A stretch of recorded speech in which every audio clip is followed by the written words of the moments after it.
Hey everyone, my name is Spencer, aka Agent Mulder, and welcome to the War Room. Today we continue our journey of Gears Tactics Tips and Tricks. In this Gears Tactics Tips Part 3, I'll be going over quickly how to best customize Reina, your newest character to the team, and how to conquer the final boss battle against Ukkon. As always, if you enjoy this video, feel free to like, share, and subscribe for a lot more. Bear in mind there will be major spoilers ahead, so without further ado, let's get started with our Gears Tactics Tips Part 3.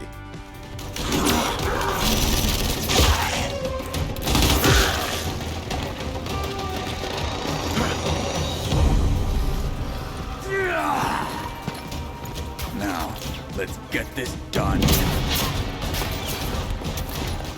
Let's talk about Reina. Now you'll pick up Reina during one of the story missions about 70% into the game. I've focused solely on upgrading her raider abilities. This makes her more effective of in-your-face tactics, where not only can she take extra turns, do a double shot, but comboing this with a high-powered upgradable shotgun and high armor to keep her health high, Reina can easily be one of your best characters you can run with, in which case you're gonna need her for the final boss battle. Now in the final boss battle, you're not gonna be able to pick what characters you want to bring onto this mission. The 4 characters the game will give you for this final mission will be Gabe, Sid, Mikayla, and Reina. I cannot stress this enough. Be sure that you have equipped the best armor that gives high health and the best attachments that give out the most damage and high accuracy and high critical damage. This boss battle up ahead will test your skills and put you to the limit of what you can pull off in this game. Once your characters are all ready, let's jump into the battle. Now there are 4 stages to this whole mission. The first stage, your team's got to shut down 3 pipes. These pipes are feeding an energy into the main boss that you're going to be fighting in a few moments. You'll be encountering a boomer at the start of this mission. If at all possible, once the boomer is dead, take his grenade launcher and save it. This grenade launcher can actually give you a little bit of a head start in doing damage to the main boss once that phase kicks in. One thing to bear in mind throughout the rest of this mission is taking your time. You're not on any timers. There won't be any take down this creature quickly before the timer runs out moments at all during this mission. There's no need to rush. If you find yourself having a turn where you can have all your teammates reload their weapons before you shut down a pipe,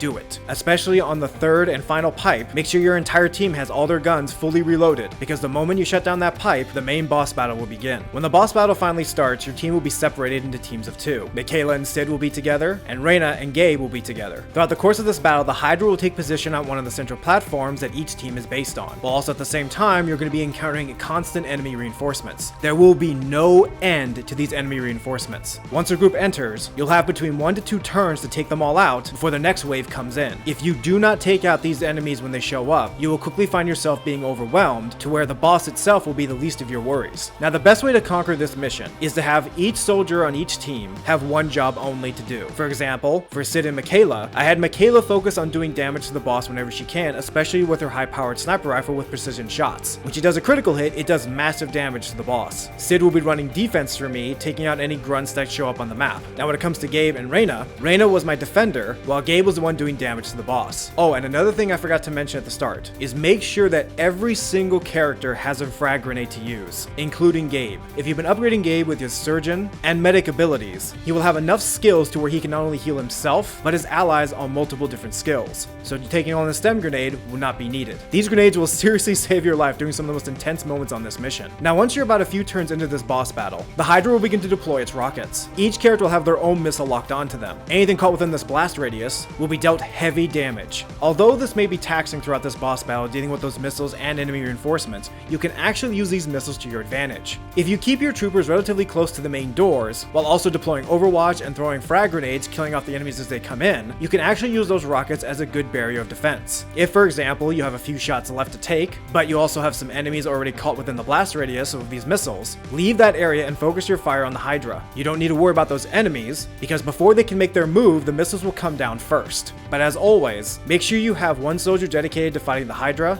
and the other solely fighting the grunts. Another good way to also tackle the enemy is that you can have your troops switch out those different roles, especially if one trooper has a grenade ready to throw while the other one's still regenerating. This will be a very long boss battle. Try not to do anything foolish throughout this entire mission, because believe me when I say it will come back to haunt you. If, for example, you have 1 shot left in your magazine and you have a shot to shoot the boss, while you're waiting for enemy reinforcements to show up the next turn, I would honestly say reload your gun and let the boss pass through. Once you get to stage 2 of the boss battle, this is where the fight gets more intense. Anything between 10 to 15 yards of the boss, right before it deploys its rocket launchers, will let out a large roar. Any troopers too close to this thing on the platform will immediately get knocked out of their cover, hit with a little bit of damage, and be crippled. So be sure that when you reach this point of the fight, your troopers are trained to stay as far off the platform as they can. Once you've fought your way through the enemy forces and weakened the boss down to stage 3, this is actually where the part of this boss battle can actually ease up a little bit, provided you get a jump start on one particular enemy that shows up. On Mikayla and Sid's side, a boomer will show up through one of the doors. Focus all your fire on killing this thing as fast as you can. Hopefully you've been keeping the enemy reinforcements down to where there's maybe only 2 wretches on the field,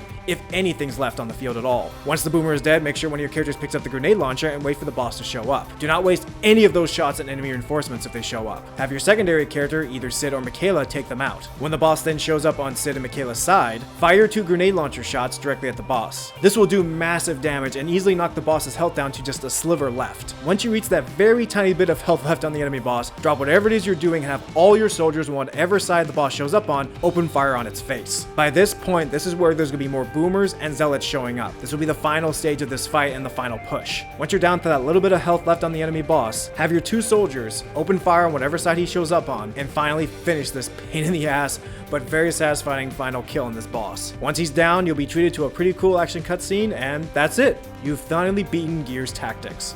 And out! Stay alert. Don't trust anything until you see Ukkon dead. Thank you so much for watching this Gears Tactics tips and tricks series that we've made. We hope you enjoyed this video series, and as always, if you do, feel free to like, share, and subscribe for a lot more. We'll be doing another video on Gears Tactics very soon, so be sure to stick around. And as always, we'll be dropping new content on new games very soon. Until then, I'll see you next time.